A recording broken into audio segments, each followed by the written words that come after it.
Global માર્કેટની update સાથે આરતી મહેતા જોડાયા છે। આરતી, વેરી ગુડ મોર્નિંગ। ખાસ કરીને આજે શું સંકેતો વૈશ્વિક બજારો તરફથી મળી રહ્યા છે?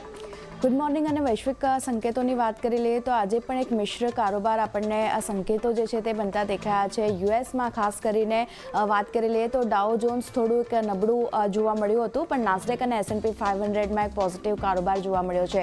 ગઈકાલે નાસ્ડેકની વાત કરી લઈએ, સૌથી સારી તેજી આપણને નાસ્ડેકમાં જોવા મળી છે અને પહેલીવાર 20,000ને પાર નાસ્ડેકમાં કારોબાર જે છે તે આપણને જોવા મળ્યો છે। ટેક શેર્સની વાત કરી લઈએ તો ત્યાં તેજીના કારણે એક સપોર્ટ નાસ્ડેકને મળતો દેખાયો છે અને S&P 500ની વાત કરી લઈએ ત્યાં પણ એક તેજી સાથેનો કારોબાર જોવા મળ્યો છે। ટેક શેર્સની તેજીની વાત કરી લઈએ તો સૌથી પહેલાં એનવીડિયા લગભગ 3.2%ની તેજી આપણને એનવીડિયાના શેર્સમાં જોવા મળી હતી બુધવારે, જ્યારે યર ટુ ડેટની વાત કરી લઈએ તો લગભગ 190% એનવીડિયાનો શેર જે છે તે આપણને વધતો જોવા મળ્યો છે।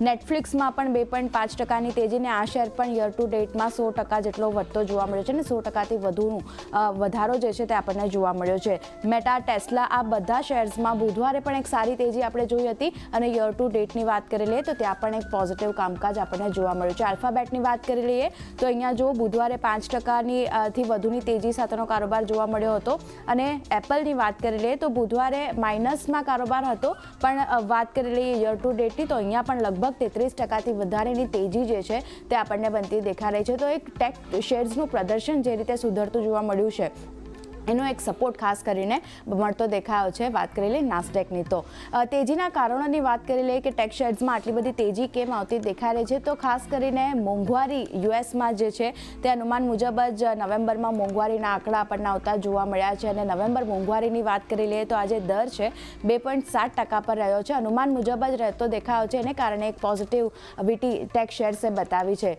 કોર CPIની વાત કરી લઈએ તો ત્યાં પણ અનુમાન મુજબ જ ડેટા આવતા દેખાયા છે, 3.3% પર યુએસમાં કોર CPIના ડેટા આપણને આવતા દેખાયા છે અને હવે ખાસ કરીને 99% લોકો એવું માની રહ્યા છે કે યુએસમાં વ્યાજદર જે છે તે 0.50% ઘટવાની આશા 99% લોકોને બનતી દેખાઈ રહી છે। 18 ડિસેમ્બરે ફેડ જે છે તે વ્યાજદર પર નિર્ણય લેશે, તો ત્યાં એક ખાસ કરીને ફોકસ જે છે તે હવે આપણને રહેતું દેખાશે, કારણ કે જે મોંઘવારીના ડેટા હતા તે તો અનુમાન મુજબ રહેતા દેખાયા છે, પણ ખાસ કરીને હવે ફેડ વ્યાજદર કઈ રીતે નિર્ણય લે છે તેના પર નજર રાખવાની રહેશે। અન્ય પણ જે અસેટ્સ છે તેમાં એક પોઝિટિવ કામકાજ જોવા મળ્યું છે। ઇક્વિટી કરતાં ડોલર ઇન્ડેક્સ ખાસ કરીને પોઝિટિવિટી બતાવી રહ્યું છે અને સતત ત્રીજો દિવસ છે જ્યાં ડોલર ઇન્ડેક્સમાં આપણને વધારો જોવા મળ્યો છે અને ઇન્ડેક્સની વાત કરી લઈએ તો લગભગ 106.60ના સ્તર પર ડોલર ઇન્ડેક્સ આપણને પહોંચતો જોવા મળ્યો છે। બીજી બાજુ યીલ્ડની વાત કરી લઈએ તો જે યુએસની 10 વર્ષની યીલ્ડ છે તેમાં પણ વધારો છે, 4.27% પર આ યીલ્ડ જે છે તે આપણને વધીને આવતી દેખાઈ રહી છે। તો આ પણ ડોલર ઇન્ડેક્સ અને બોન્ડ યીલ્ડ આ બંનેમાં એક પોઝિટિવ કામકાજ જોવા મળ્યું છે।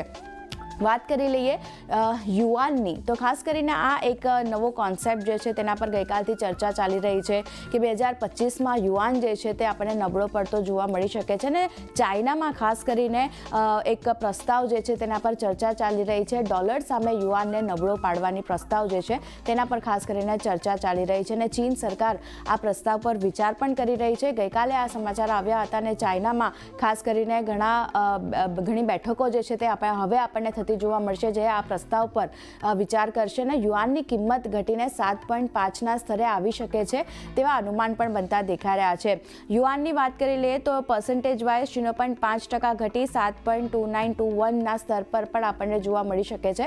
તો આ ડોલર સામે યુઆનને નબળો પાડવાનો જે વિચાર છે તેના પર ખાસ અત્યારે ચાઇના સરકાર જે છે તે વિચાર કરી રહી છે।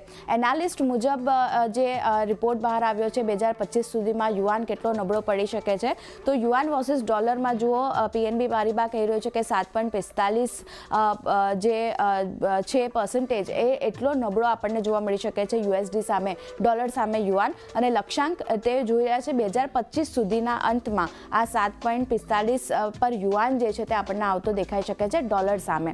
બીજી બાજુ નોમુરા કહી રહ્યા છે કે મે સુધીમાં ડોલર સામે યુઆન જે છે 7.6 પર આપણને જોવા મળી શકે છે અને JP મોર્ગનની વાત કરી લઈએ તો તેમનું માનવું છે Q2 FY25 સુધી ખાસ કરીને 7.5 પર યુઆન જે છે તે યુએસડી સામે આપણને જોવા મળી શકે છે। તો આ એક નવો કોન્સેપ્ટ જે છે તેના પર વિચાર ચાલી રહ્યો છે। યુઆન નબળો પડી શકે છે ડોલર સામે અને યુઆનને નબળો પાડવા ખાસ કરીને ચાઇના સરકાર જે છે તે વિચાર કરી રહી છે તો એની એક ઇમ્પેક્ટ આપણા કરન્સી માર્કેટ પર પણ જોવા મળશે. અન્ય એશિયન કરન્સી માર્કેટમાં પણ ડોલર સામે જોઈએ તો નબળાશ સાથેનો કારોબાર જોવા મળ્યો છે. ક્રૂડ આજે એક ચિંતાનો વિષય છે કારણ કે ફરી એકવાર આપણને ઉછાળો જોવા મળતો દેખાય છે. બાઇડન સરકાર રશિયન તેલ પર કડક નિયંત્રણ લાદી શકે છે તેવા અનુમાન જે બની રહ્યા છે તો તેના પર એક ખાસ ફોકસ રહેશે. 18 જાન્યુઆરીએ ખાસ કરીને બાઇડન જે છે તે શપથ લેવાના છે તો ત્યારબાદ ક્રૂડમાં પણ એક મુવમેન્ટ આપણને પોઝિટિવિટી તરફની બનતી દેખાઈ શકે છે. ઓપેક પ્લસે 2024 માટે અપેક્ષાઓ ખાસ કરીને ડિમાન્ડની અપેક્ષાઓ જે છે તે ઘટાડી છે અને હવે ઓપેક પ્લસની વાત કરી લે તો 2.10 લાખ બીપીડી વપરાશની અપેક્ષાઓ તેઓ રાખી રહ્યા છે. બજારમાં 1 લાખ બીપીડીનો વધારાનો પુરવઠો છે તેવું IEA તરફથી નિવેદન આવતા દેખાયા છે અને તેમનું કહેવું છે કે જો ઓપેક પ્લસનું ઉત્પાદન નથી વધતું તો પણ વધુ પુરવઠો જે છે તે આપણને જોવા મળશે તેવું IEA તરફથી કહેવામાં આવ્યું છે. એટલે ઉત્પાદન પુરવઠો જે છે તે આપણને પૂરતો રહેતો દેખાયો છે પણ સામે ડિમાન્ડને લઈને થોડા ઘણા કન્સર્ન જે છે તે જોવા મળી શકે છે. તો આ એક ફેક્ટર ક્રૂડ માટે એક ચિંતા આપણા માર્કેટ માટે બનતી દેખાઈ શકે છે. હવે ક્યાં ફોકસ રહેશે તો યુએસના અમુક ઇમ્પોર્ટન્ટ ડેટા આવવાના છે તેના પર ખાસ નજર રાખવાની રહેશે. જ્યાં US PPI ઇનિશિયલ જોબલેસ ક્લેમના ડેટા આવવાના છે તો ત્યાં ફોકસ રહેશે. ECB ખાસ કરીને આજે વ્યાજ દરો પર નિર્ણય લેવાની છે તો ત્યાં કઈ રીતે ડિસિઝન આવે છે તેના પર નિર્ણય રાખવાના રહેશે, નજર રાખવાની રહેશે. અને યુકેના ઓક્ટોબરના GDPના આંકડા પણ આવવાના છે તો ત્યાં પણ નજર રાખવાની રહેશે કે ત્યાં કઈ રીતની મૂવમેન્ટ આપણને જોવા મળે છે. એશિયન માર્કેટની વાત કરી લઈએ તો અહીંયા થોડા ઘણા મિશ્ર કારોબાર જોવા મળ્યા છે. તાઇવાન ઇન્ડેક્સમાં જુઓ 0.5% વધુની પોઝિટિવિટી, નિક્કેઈમાં 1% વધુની તેજી અને કોસ્પીમાં વાત કરી લઈએ તો અહીંયા પણ 0.5% વધુની અપસાઇડ આપણને જોવા મળતી દેખાઈ હતી. અન્ય ઇન્ડાઇસીસમાં સ્ટ્રેટ ટાઈમ્સમાં ફ્લેટ કામકાજ જોવા મળ્યું છે. હેંગસેંગ અને શંઘાઈની વાત કરી લે તો ફ્લેટ ટુ પોઝિટિવ ઝોનમાં છે પણ એક પોઝિટિવિટી આપણને એશિયન માર્કેટ તરફથી પણ બનતી દેખાઈ રહી છે.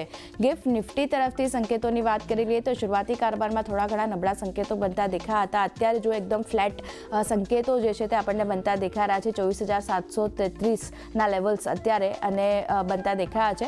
તો ગઈકાલે જે રીતે આપણે એક રેન્જ બાઉન્ડ કારોબાર જોયો હતો, આજે જે રીતે US માર્કેટ તરફથી એક સંકેતો મિશ્ર બનતા દેખાઈ રહ્યા છે. આપણા માર્કેટ ક્યાંય ને ક્યાંય એકદમ ફ્લેટ ઓપન થાય તેવા સંકેતો છે.